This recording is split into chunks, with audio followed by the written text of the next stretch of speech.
네, 국내 이슈 체크인 메리츠존금증권 양태준 대리와 이야기 나누겠습니다. 안녕하세요. 네, 안녕하세요. 네. 자, 어제 장이 좀 답답하셨을 것 같은데요. 오늘 양태준 대리가 자세하게 이야기 나눠드릴 이슈 제목부터 확인해 보시죠. 악재들로 뒤덮인 우리 증시에 대한 이야기 나누겠습니다. 이전에도 악재가 참 많아서 미국 금리 인상이라던가 여러 가지로 중국발 경기 둔화 우려감까지 이들을 소화하느라고 상당히 힘들었었는데 어제 같은 경우에는요. 다른 글로벌 증시 대비로도 너무 우리 증시가 밀린 거 아닌가라는 생각이 들 정도로 흔들렸어요. 실질적으로 지금 한국 증시 같은 경우는 이제 2050선에서 투신권 매물 나오면서 이제 하락의 추세가 되고 있는 상황에서 파리 테러로 인해서 소비주 관련주들 다 무너지면서 더 크게 내려갔다고 보시면 되실 것 같고요. 그러니까 이미 하락이 지속된 상황에서 악재가 들어왔기 때문에 네. 거기에 충격이 더 컸다라고 좀 보고 있습니다. 그리고 지금 실질적으로 이제 12월 금리 인상의 가능성에 대한 부분들, 이 부분들은 여전히 안고 있는 불안한 이제 어떻게 보면 그런 심리 작용을 할 수 있고요. 전체적으로 지금 파리가 이제 테러가 남으로 인해서 전체적인 글로벌 시장의 자금들이 상당히 좀 불안한 모습을 보여주고 있다. 그렇기 때문에 안전자산으로 선호를 하기 때문에 신흥국보다는 선진국 쪽으로 또 선진국 내에서도 달러라든지 엔이라든지 금 쪽으로 자금이 좀 쏠림 현상이 일어나고 있기 때문에 아무래도 그런 부분들의 한국 증시는 큰 메리트가 없다 보니까는 어제 장 같은 경우에 좀 크게 더 이제 하락을 하지 않았나 이렇게 보고 있습니다. 그러니까 지난주 어떤 파리 테러 사건을 좀 강하게 받으면서 이 부분을 악재를 소화하는 과정이었다라고 얘기를 해주셨는데 이번에 이 테러 사건으로 인해서 사실상 미국의 9.11 테러 이후에 최악의 테러라고 해도 그렇죠. 과언이 아닐 텐데 그때 당시 글로벌 경제가 위축됐던 거를 감안해서 이번 역시 우려하는 목소리가 크거든요. 그 부분은 국내 영향력 어떻게 보세요? 아무래도 이제 큰 우려가 이제 수출이죠. 근데 한국 증시 같은 경우가 그 파리 프랑스 쪽의 수출 비중 전체의 비중으로 봤을 때 그게 크진 않습니다. 하지만 유럽을 전체적으로 봤을 때는 또 상당하게 네 번째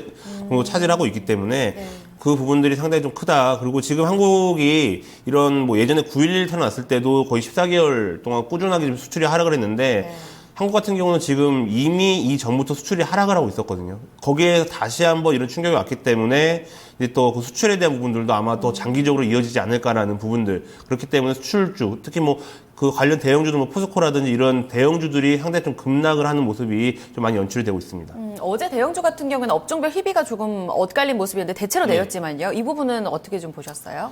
우선 대체적으로 지금 안전자산 선호 현상으로 인해 달러 강세가 나타나기 때문에 달러 강세의 대표적인 수혜주라고 볼 수 있는 자동차 업종이거든요. 그렇죠. 그렇기 때문에 어제 장 초반에 현대차, 현대모비스, 기아차 상당히 좀 많이 밀리다가 다시 이제 보합권을 올려놓고 다시 이제 상승 전환해서 이제 양봉으로 마감을 했는데 그 외에는 상당히 전체적인 업종들이 안 좋다. 특히 여행 업종이라든지 항공주 지금 이제 어차피 또 여행 시즌이 다시 다가오고 있는데 그동안에 메르스 때문에 영향을 받았었던 여행주라든지 항공주들이 이제 살아날 것 같다가 다시 한번 이번 파리 테러로 인해서 지금 거의 취소, 환불이 계속 일어나고 있기 때문에 그 여행 항공주에 대한 큰 타격이 지금 오고 있죠. 상당히 또 이게 길어질 경우에는 우려감이 더욱더 커질 수밖에 없을 것 같은데 앞서서 이야기를 해주셨지만 이 선진 증시보다는 이머징 증시에 대한 우려감이 조금 더 클 수밖에 없는 이번 사건에 대해서 얘기를 해주셨어요. 어제 같은 경우에 우리 증시가 정말 취약하다는 게 정말 그대로 드러났던 것 같거든요. 이 부분에 대해서는 좀 장기화될 것으로 보시는지요? 증시 영향력.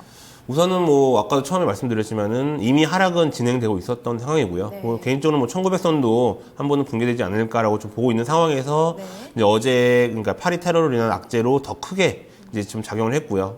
지금 같이 보면은 외국인 같은 경우는 벌써 기관 같은 경우는 한 9,500억, 그리고 외국인 같은 경우는 한 8천억 정도를 지금 매도하고 있는 상황이기 때문에 이러한 물량들은 꾸준히 나올 수 있다. 특히 기관들 같은 경우는 오히려 이러한 지금 그동안의 투신권들이 한도 환매로 인해서 계속 매도가 나오고 있었는데 오히려 이제 이유가 생긴 꼴인 거죠. 이제는 파리 테러로 인해 더 매도를 할 수 있다. 그러니까는 이제 어떻게 보면은 이제 누구도 반박할 수 없는 이제 그러한 부분들이 작용할 수 있기 때문에 당분간은 기관들 매도가 좀 이어지지 않을까. 그리고 외국인들도 이제 안전자산 선호 때문에 신흥국보다는 이제 선진국 쪽으로 자금이 많이 좀 몰려가지 않을까. 그리고 이제 어느 정도 달러 강세가 되기 때문에 그나마 한국 증시 안에서는 자동차 업종이라든지 일부 IT 수출 달러 강세 수혜주 쪽으로만 좀 자금이 몰리지 않을까 이렇게 보고 있습니다.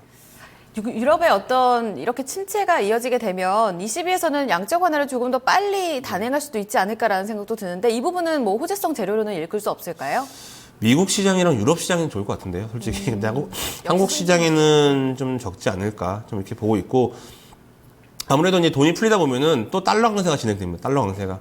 그렇게 되게 되면은 상대적으로 또 한국 시장에는 타격이 올 수밖에 없는 상황이 될 수 있기 때문에 유럽의 양적 완화가 과연 한국 시장에 뭐 큰 영향을 줄지 안 줄지는 모르겠지만은 너무 그것만 바라보고 투자를 하시기에는 좀 무리가 있지 않을까 이렇게 보고 있습니다. 우리 증시에는 호재성 재료를 읽기에는 조금 제한적인 영향일 것이다라는 의견을 살펴드렸습니다. 결국에는 뭐 미국의 금리 인상이라던가 말씀하셨지만 유럽의 ECB 추가 양적 완화 이 부분 모두 다 달러 강세로 이어질 가능성이 조금 더 높은데 이 부분이 계속화된다면 전략에도 좀 수정이 필요하지 않을까 싶은데 앞서 말씀해 주셨던 이 자동차주의 어떤 흐름은 긍정적으로 볼 수 있는지 전략적으로 한번 자세히 살펴주시죠.